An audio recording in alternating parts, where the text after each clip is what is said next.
and gentlemen, welcome to this third season of the Be Well Emerging Law Voices series. We are inaugurating this third season being in the Times premises and having with us the Times legal editor, Jonathan Ames. Jonathan, welcome to the series. Thank you. Welcome to the Times. Thank you very much. You have been the legal editor for a number of years and you have covered a string of stories. Let's start by asking you, what is the most interesting story you have covered so far? Well, as you rightly say, I cover stories, many stories every week, so it's a bit, and the older I get, it's a bit difficult to remember. But, and also I think in common with lots of newspaper journalists, once I've written them, I tend to forget them. But I suppose one that comes to mind that was very entertaining recently, and I'll spare the law firm's blushes by not naming them, but there was a city law firm that had sent all its junior lawyers a sleep pack to commemorate World Sleep Day, good sleeping, you know, and to try and encourage them to get a good night's sleep. And they sent them some air freshener to scent their pillows and a guide on how to get a good night's sleep and all the rest of it. And yet this was a firm that many of the lawyers who practice at the firm pointed out, you know, wants them to work 13 hours a day, 6 or 7 days a week on large city deals. So sleep is not necessarily one of the things that they were really most interested in. It reminds me... It was very good fun to do that story because when we spoke to the firm, they were outraged that we were even covering the subject. And so it's always fun to prick pomposity. It reminds me of mental health issues that well, sometimes right, are being outlined by companies, institutions, but at the same time some institutions train their own employees. Exactly. Well, I mean, this is very much linked to that subject. So, I mean, it wasn't just a fun story, but it did have a more serious element to it because the issues around the way City, and not just City in English law firms, but also the big international law firms, the big American law firms, how they treat their junior lawyers is an issue of some debate and interest. Jonathan, indeed, it's a story that, as you say, now blends between a series facets, mental health, and also kind of unique character. You have met with challenging also stories throughout your writing. Any story that you found to be challenging? Well, I think lots of stories present different types of challenges. I mean, and difficult in different ways.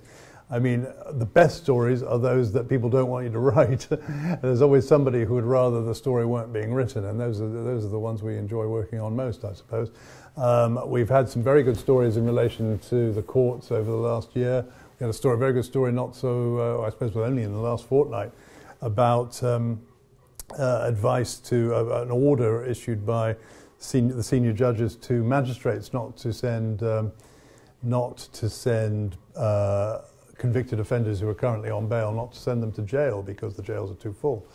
And of course we're all waiting for the government's emergency measures to kick in next week when they will start their program of early release of prisoners to try and alleviate the overcrowding. That was a very good story and came to us through sources, and those are the best stories. Actually, Jonathan, how do you source your stories? Do you wait for somebody to pitch you something? Do you do your own research? And does your methodology differ from how other, maybe legal correspondents and other media work, how the sector works? I don't think my techniques differ from the age-old practices of newspaper reporters. I mean, I suppose my job differs in a way because my job is divided into the traditional role of being a correspondent, as it were, so covering the law, covering the legal profession, covering the courts to an extent, and for the daily news pages, and I file news stories to our news desk. My other responsibility is as legal editor is for our weekly law pages, and I then commission either specialist journalists to write for us or commentators, expert legal commentators, lawyers, and in that way I suppose my role is slightly different. But when it comes to news stories, the best stories, as I say, come from sources who tell you something that the establishment, as it were, doesn't want you to publish. And we have good relations with various sources across the legal profession. If you can tell us how often... I can't tell you any of their names. Of course, no names. Just if the phenomenon is pertinent of you having received, after you publish something, complaint emails by the protagonist of a story, complaining why you revealed the story or how you covered the story. I think complaints are part of the game. We obviously try to be as absolutely accurate before we publish as we can be, and I think most of the time we are. But when you're writing about the law and lawyers, there's all sorts of sensitivities at times, and lawyers by their nature and by their profession are very keen on not just the detail and not just facts, but they're also keen on their own reputations. And obviously sometimes we get things wrong, but most of the time I don't think we do. And I think we're doing a very good job. And I mean, in the past, I've had complaints that we've been too harsh on the Ministry of Justice from senior Whitehall officials, and I think that sort of thing demonstrates that we're doing a good job. Jonathan, we're speaking about law, and you're not a barrister. My question would be your exposure, your continuous, for years exposure to the legal system. How much do you think that it can turn you or another legal editor to a kind of a mini barrister, if you can describe it like this? Well, I'm not only not a barrister, I'm not a solicitor, I'm not a lawyer of any kind. I read English at university, but I have been covering the law for many years now, far too many than I'd like to remember at times. But I don't know. I don't think it turns me into a mini lawyer of any description, really. What I have is a relatively jaundiced view of the legal profession, but also I have a lot of sympathy for lawyers and a lot of perhaps empathy as well for what they do, and many of them who do very good work. And so I suppose more than a general correspondent or general newspaper reporter, I have an understanding of how the law works and of how the legal profession works, and therefore I'm relatively, I mean, I expect there'll be plenty of people out there who would dispute this, but I feel I'm relatively sympathetic to lawyers and the legal profession more broadly. And what about judges? Oh, judges, yes. I mean, the problem, no, it's not a problem, sorry. An issue with judges is that sitting judges, certainly in the UK, are not allowed to speak to the press. They, I mean, that's not a complete blanket position, but very rarely do certainly mid-tier judges in the Crown Court, judges in the High Court, very rarely are they allowed to speak to the press. Even the senior judiciary will only speak to the press in very limited circumstances. So I think we have certainly one of the finest judiciaries and the finest benches in the world in this country. The caliber of judges is very high. It's sometimes a bit frustrating that we can't get a bit closer to senior judges and get their views on the way the courts are working as much as we might like to, but that's just historic in the way it is. Jonathan, I said I opened my words that the BUL Emerging Law Voice is starting a new season, but also in this country we have a relatively new government, and we had the news of the cuts to the legal system. You have written about this for the Times. What's your comment about the cuts, and maybe even your prediction, if you can make a prediction based on your experience? Well, I mean, when you say the cuts to the justice system, there's, I suppose, various iterations or various waves of cuts. The legal aid system, the legal aid budget's been very severely cut over the last 20 years, certainly by governments of all hues. The civil legal aid budget was very, very significantly cut by legislation well, about now slightly more than 10 years ago. And then the general austerity programs from Whitehall have had a significant effect on the Ministry of Justice, which among Whitehall departments has suffered, again, beyond just the legal aid budget, has suffered significant cuts. So that means to the courts, to the infrastructure around the justice system. So it's all been pretty harsh. My forecast is that under this government, I don't see an immediate injection of cash. part of the problem, I think, for any government is that the law and lawyers are not seen as, by the public, as important or as crucial as, say, medicine or health, the health service, and doctors, or the police, or transport for that matter. People only really come into contact with the law and lawyers when they've got a problem, and therefore they almost automatically have a bad experience, or have a psychologically bad experience with it.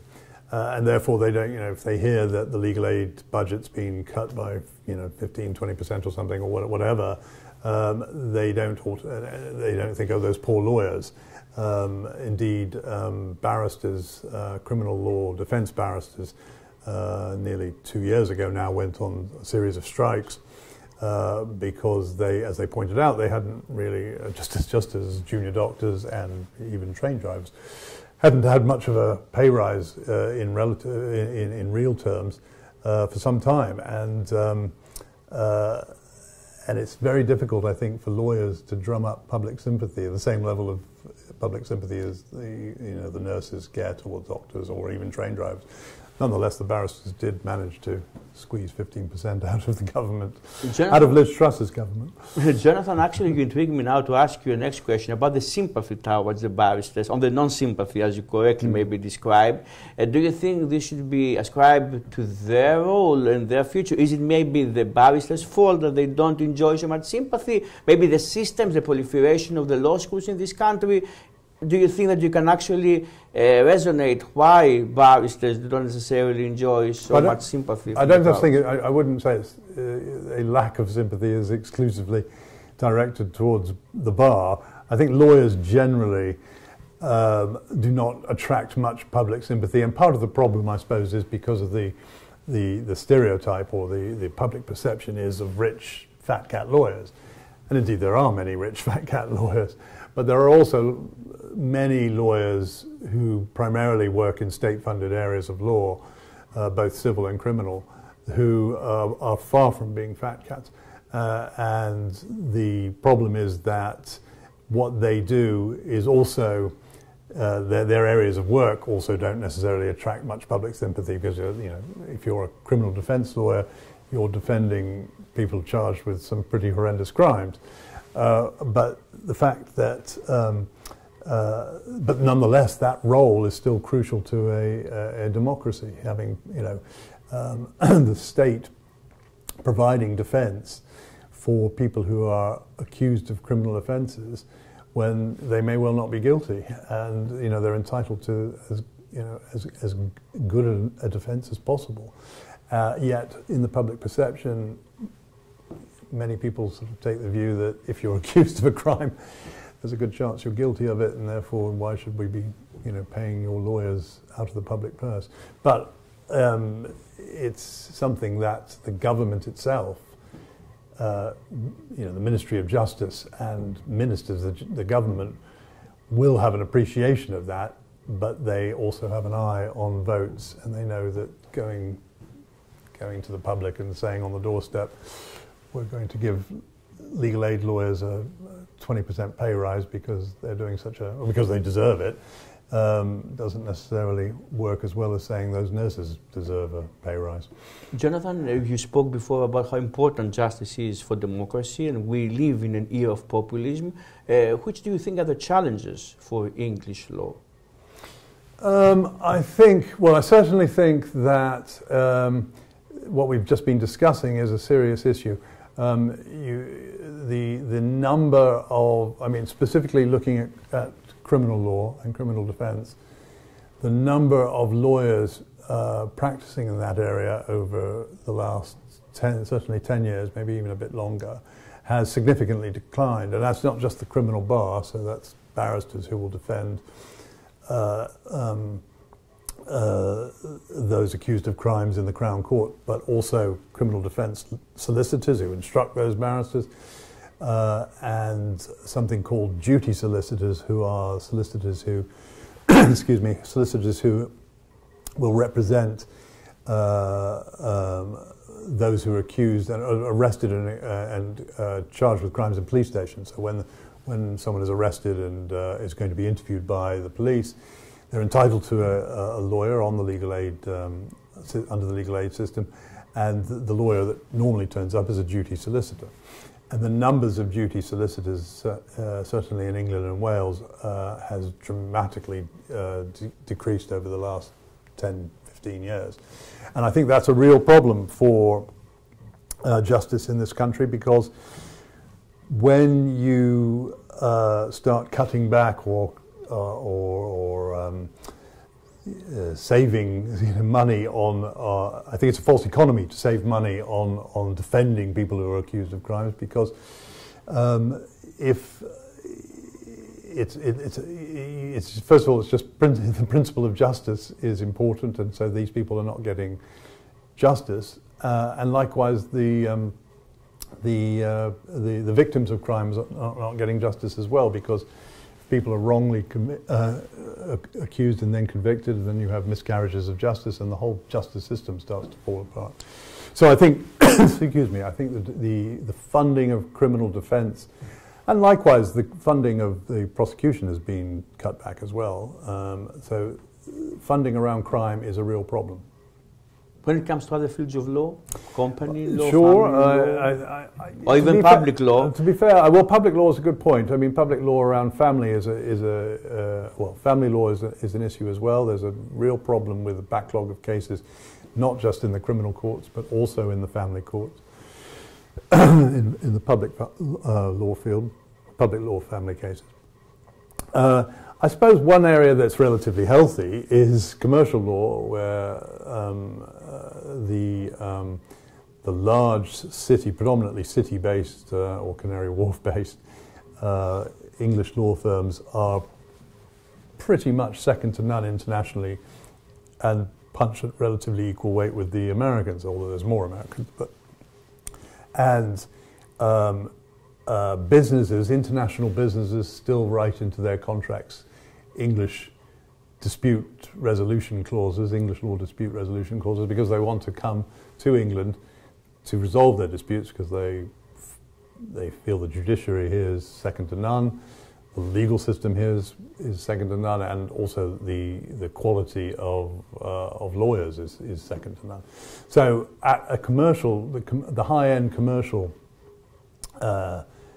field of law, I think, is probably pretty healthy here, and all you have to do is look at the increasing number of American law firms that are setting up shop in London, in the city, the big money that can be made at city law firms, and the vast number of city law firms. I've always been, I mean, as I said, I've been covering the law for some time, and I've always been astounded by how many law firms there are in the square mile relative to, say, the big four accountancy firms. There's always been a lot of a trend of contraction in the accountancy profession. That hasn't happened amongst law firms. Jonathan, you actually raised also the international and transnational law connotations. A last question that I'm going to ask you is, I'm a public international law person, and we know that traditionally legal correspondents or editors didn't necessarily write about international law issues. Where you think this is something that should be rectified, and we should see also international law being covered by legal correspondents or editors? Well, I think what is the overriding issue is that regardless of what the legal correspondent or legal editor wants to do, Fleet Street newspaper editors are, and there's nothing wrong with this, but they're primarily interested in domestic stories. I mean, obviously we have an international desk, a very big international section, but when it comes to the law, their first thought on the news desk and on our back bench, as we call the senior editors, is if a legal story has to affect our readers pretty much directly. But we do cover business law, as I've just been discussing. The city law firms the big city law firms are now all international, and I also have. I was thinking more about human rights. Well, indeed, I was just going to say, this newspaper and I have made a lot of running on the story around Hong Kong and what's happening there, and the position of senior English or British judges who still sit on the highest court of appeal in Hong Kong. That's been a very controversial issue, especially as the situation around the rule of law in Hong Kong, as most people would say, certainly in the West, has deteriorated. The fact that English judges still, or British judges, still play a considerable role on the Hong Kong bench, on the highest bench in Hong Kong, is a real issue, and we've covered that quite significantly. Obviously, there's a domestic angle to it, but we look at the International Court of Human Rights, the European Court of Human Rights. We look at the International Court of Justice. Recently, I wrote a story about the legal advice in relation to the government's position on arms sales to Israel. There are international elements to stories, or stories with international elements that certainly we pick up on the law desk. Jonathan, thank you very much. Ladies and gentlemen, it was Jonathan Ames from the Times.